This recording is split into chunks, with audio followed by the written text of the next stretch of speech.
perjanjian kredit antara nasabah debitur dengan kreditur bank diduga dapat menganulir atau mengesampingkan putusan pengadilan berdasarkan adanya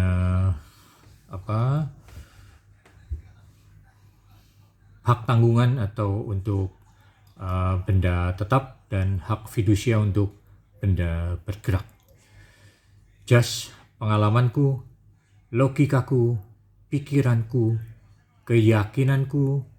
pemahamanku, ingatanku, dan pendapatku. Dalam perjanjian kredit antara nasabah bank, nasabah debitur dengan bank selaku kreditur, biasanya selain nasabah dikenakan biaya bunga, juga dikenakan biaya administrasi meliputi biaya akta notaris, kemudian biaya penalti apabila pelunasan di awal lebih cepat maksudnya, kemudian biaya asuransi jiwa, dan mungkin biaya-biaya lainnya. Juga nasabah debitur itu dibebani dengan hak tanggungan untuk agunan atau jaminan berupa benda bergerak, dan juga hak fidusia untuk jaminan agunan benda bergerak. Jadi kalau hak tanggungan untuk benda tetap, kalau fidusia untuk benda bergerak, dan kalau tidak salah berdasarkan undang-undang bangunan gedung yang baru itu apartemen itu kan termasuk rumah susun, itu termasuk dalam benda bergerak, sehingga tidak dikenakan hak tanggungan seperti dahulu, namun sekarang dikenakan hak fidusia.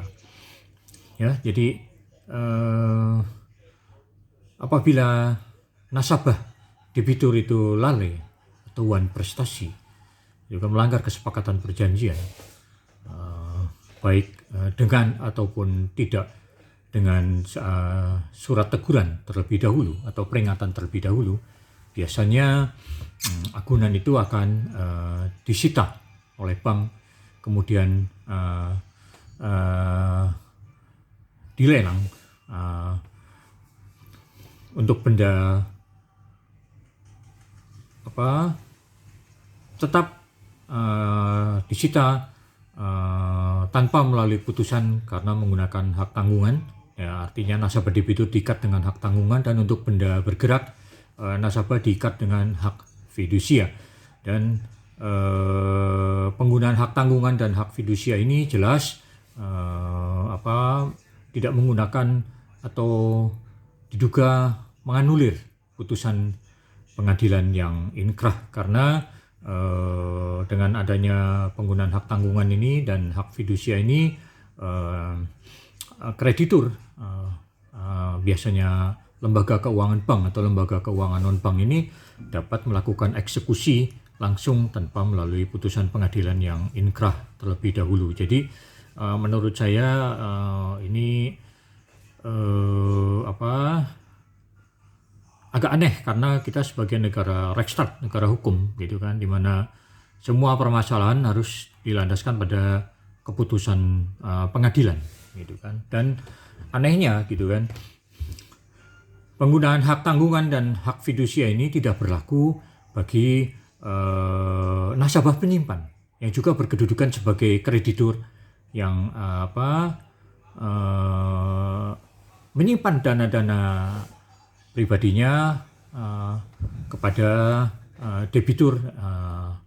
berbentuk lembaga keuangan bank atau mungkin lembaga keuangan non-bank. Jadi ini juga agak aneh juga, padahal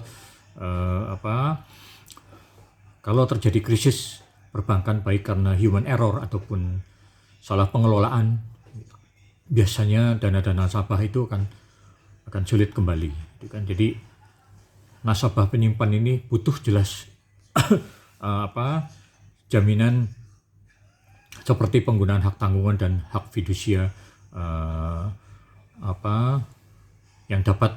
mengeksekusi langsung, misalnya kan aset-aset dari debitur, dalam hal ini lembaga keuangan bank dan lembaga keuangan non-bank, agar terdapat kesamaan kedudukan hukum dalam kedudukan sistem perkreditan di negara kita, yaitu yang mengatur hubungan hukum antara kreditur dengan debitur, namun dalam konteks hubungan hukum antara nasabah penyimpan selaku kreditur, yang patut juga sebagai kreditur karena memberikan dana-dana atau simpanannya di perbankan atau lembaga keuangan perbank ataupun non-bank, sehingga juga seharusnya diberikan hak juga untuk memiliki menggunakan hak tanggungan yang dapat mengeksekusi langsung, yang menyita dan mengeksekusi langsung aset-aset dari lembaga keuangan bank yang berbentuk benda tetap, dan dengan penggunaan hak fidusia juga terhadap aset-aset lembaga keuangan bank dan non-bank yang berbentuk benda bergerak. Jadi saya juga berharap kepada otoritas lembaga keuangan bank dan non-bank dan atau pemerintah agar memberlakukan kesamaan kedudukan antara debitur dengan kreditur, baik nasabah debitur dengan kreditur sebagai bank maupun nasabah penyimpan sebagai kreditur dengan bank sebagai debitur, agar kedudukan hukumnya sama, karena konstitusi kita sudah jelas bahwa setiap orang kedudukannya sama di muka hukum. Jadi hal ini harus dilaksanakan oleh pemerintah, khususnya presiden selaku kepala negara dan kepala pemerintahan, gitu kan, yang dapat mendelegasikan hal ini kepada menteri-menteri di bawahnya untuk membuat RUU atau aturan apapun yang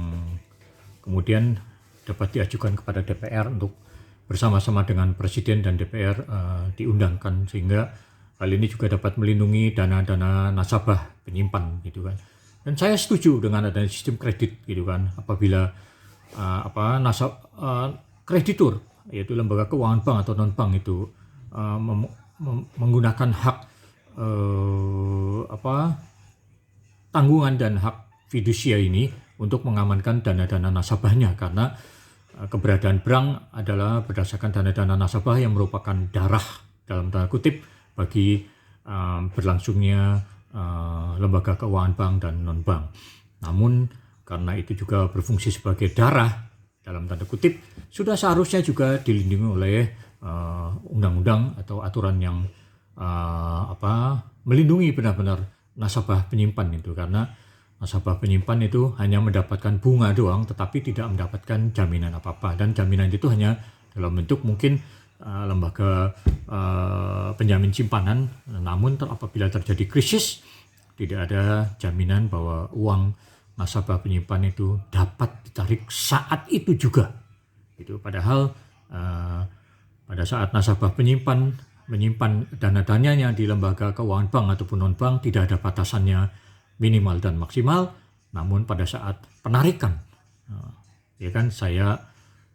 pernah mendengar gitu kan, atau membaca bahwa bank-bank itu membatasi penarikan nasabahnya setiap harinya dengan nominal tertentu. Jadi menurut saya ini agak aneh dan tidak seimbang. Jadi apakah penggunaan Misbruik van Recht dan Misbruik van Amsterdam dapat pergunakan dalam hubungan hukum ini? Saya tidak tahu gitu kan. Mungkin para ahli hukum dapat membantu